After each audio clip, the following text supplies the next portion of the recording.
Hello students, स्वागत है आपका इस नई वीडियो में। स्टूडेंट्स, आज की हमारी वीडियो बहुत ही ज़्यादा इंपॉर्टेंट होने वाली है।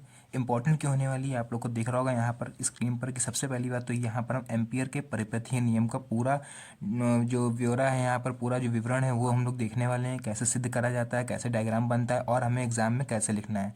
दूसरा सबसे इंपॉर्टेंट टॉपिक जो है वो हमारा ये है कि ये पहली बात तो ये 5 नंबर का पूछा जाता है, इसलिए हमारे लिए ये टॉपिक बहुत ही इंपॉर्टेंट हो जाता है।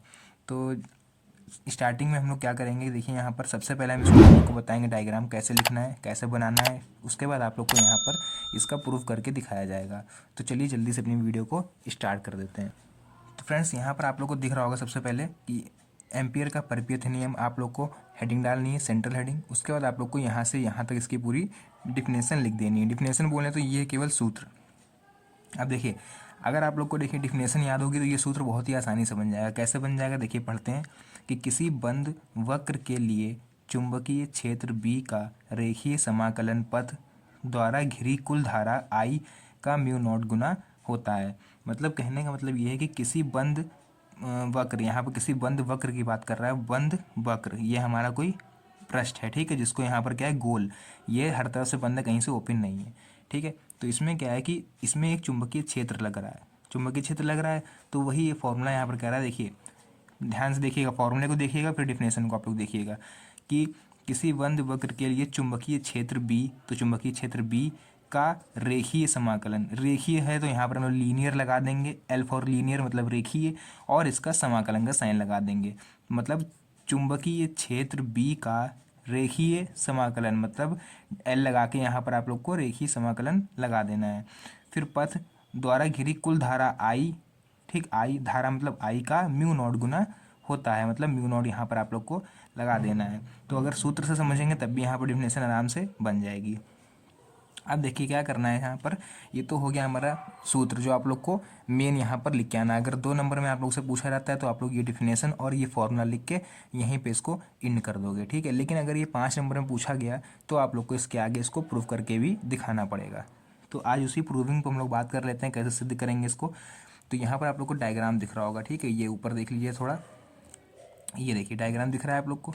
यहाँ पर ये क्या करा है, यहाँ पर एक एक्स वाई एक लीनियर परिपथ यहाँ पर लिया है, जिसको हम लोग चालक तार बोल सकते हैं। चालक तार मतलब जिसमें हम आसानी से करंट फ्लो करा सकते हैं, तो उसी को हम लोग कंडक्टर बोलते हैं, उसी को हम लोग फिजिक्स की लैंग्वेज में चालक बोलते हैं। तो सपोज करिए कि ये एक चालक तार आपने रखा सीधा, ठीक है। जैसे मान लीजिए ये कोई तार है, ठीक, इसके चारों ओर क्या कराएं, हम ऐसे करंट फ्लो कराएं चारों तरफ। मतलब इसमें करंट फ्लो हो रही है तो हम सपोज कर रहे हैं कि चारों तरफ इसके इस तरह से जो क्षेत्र होगा वो होगा, जैसे चुंबकीय क्षेत्र होता है किसी चुंबक के, इतना ऐसे आपने यहाँ पर कोई चुंबक रखा तो यहाँ पर जैसे आप लेके आते हो तुरंत चिपक जाता है, तो ठीक है। मतलब यहाँ पर मान लीजिए आपने एक चुंबक रख रखा है और एक दूसरा चुंबक आप यहाँ से खिसका खिसका के यहाँ तक लेके आए तुरंत चिपक जाएगा। तो मतलब क्या है कि यहाँ तक उसका जो एरिया है वो यहाँ तक है इस चुंबक का, तब तो वो जैसे इस क्षेत्र के अंदर कोई भी चुंबक आता है उसको वो अपनी तरफ खींच लेता है। तो इसी तरह से यहाँ पर एक चालक तार है, हम सपोज कर रहे हैं ये नीली लाइन आपको दिख रही है कि ये एक तरह से जो इसका क्षेत्र है, ठीक है, इसका क्षेत्र है। इसमें क्या है कि इसी क्षेत्र में थोड़ी दूरी पर, जिसको हम लोग पॉइंट पी यहाँ पर लिखा गया है, थोड़ी दूरी पर यहाँ से एक पॉइंट रखा हुआ है जिसका नाम है पी, और बिंदु ओ ये है, ओ से पी के बीच की दूरी है आर, ठीक है, स्मॉल आर ये इसकी दूरी है, या फिर आप इस गोले की त्रिज्या मान लीजिए कुछ भी।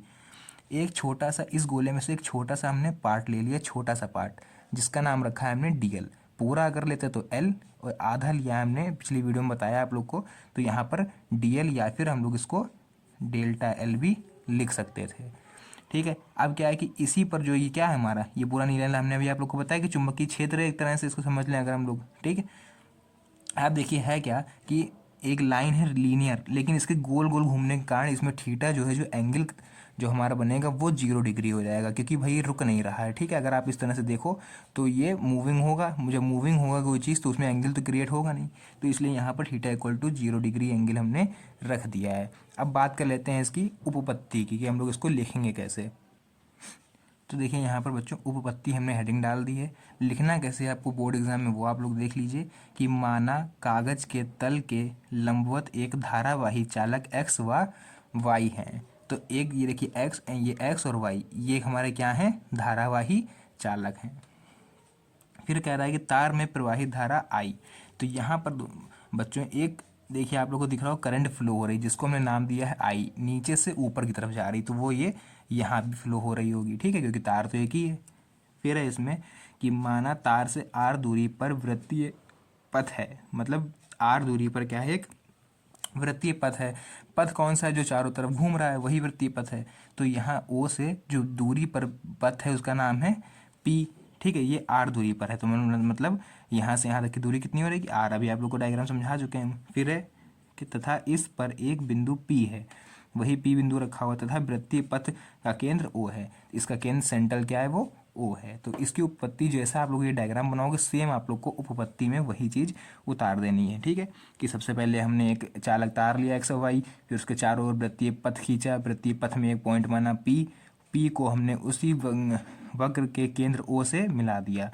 अब उस केंद्र ओ से पी के बीच की दूरी है आर, और एक छोटा सा पार्ट हम ले रहे हैं जिसको हम लोग बोल रहे हैं डेल्टा एल, ठीक है। उसी पर क्या लग रहा है, मेरा चुंबकीय बल कार्य कर रहा है। तो ये तो मेरी सिंपल सी हो जाएगी उपपत्ति। अब देख लेते हैं इसका हम लोग प्रूविंग देख लेते हैं कैसे प्रूव करा जाएगा ये, ठीक है। तो देखिए अगर इसकी हम प्रूविंग की बात करें तो सबसे पहले यहाँ पर आपको लिखना है कि बिंदु P पर चुंबकीय क्षेत्र की तीव्रता, मतलब ये जो बिंदु P है इस पर कितना चुंबकीय क्षेत्र कार्य कर रहा है, वो आप लोग को एक फॉर्मूला लिखना है।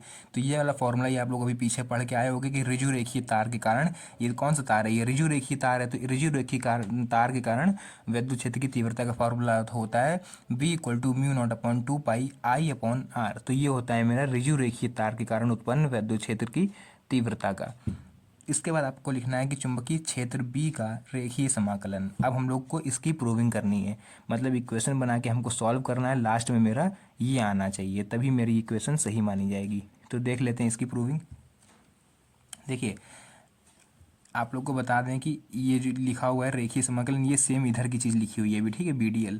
लेकिन इसको हम लोग क्या करेंगे, यहाँ पर देखिएगा, इसको हम लोग लिख सकते हैं इस तरह से BDL cos थीटा, ठीक। अब आप लोग सोच रहे हो कि भैया ये कहाँ से आ गई नई लाइन, ये तो पूरी कहीं थी ही नहीं पूरे अभी तक जितना हमने पढ़ा। तो देखिए ये यहाँ से आई, इसका एक नियम होता है वेक्टर, आप लोगों ने अगर पढ़ा हो मैथ में तो वेक्टर होता है, नियम होता है कि A.B अगर कोई चीज़ लिखी हुई है तो उसको हम लोग लिख सकते हैं AB cos थीटा, उसको हम लोग लिख सकते हैं। ये भैया एक फॉर्मूला होता है, अगर आप लोगों ने मैथ नहीं ली है तो आप लोग को ये फॉर्मूला याद करना पड़ेगा, ठीक है। ये फॉर्मूला होता है। वहीं पर देखिए क्या है, अगर इसको हम A मान लें और इसको हम B मान लें तो देखिए क्या हो जाएगा, AB cos थीटा, वही चीज़ लिखी हुई है यहाँ पर।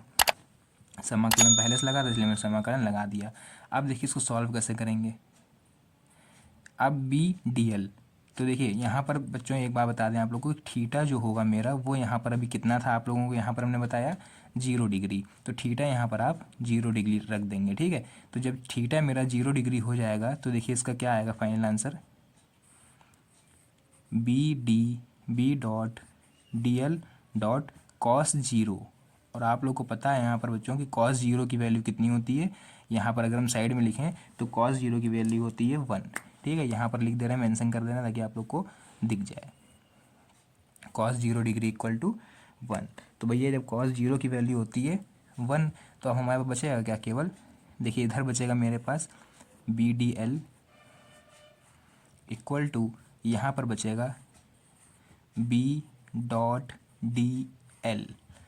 ठीक है। तो समाकलन की देखिए खासियत ये होती है किसी भी छोटी चीज़ को ये बड़ा कर देता है। और डिफ्रेंसिएशन, अब अगर आप मैथ के स्टूडेंट तो आप लोग को पता होगा अवकलन क्या होता है, बड़ी चीज़ को छोटा कर देता है और समाकलन छोटी चीज़ को बड़ा कर देता है। तो फिलहाल मैथ पे हम चर्चा नहीं करेंगे इस पर क्योंकि फिजिक्स से आ रही है, तो इसलिए हम लोग आगे इसको देखते हैं।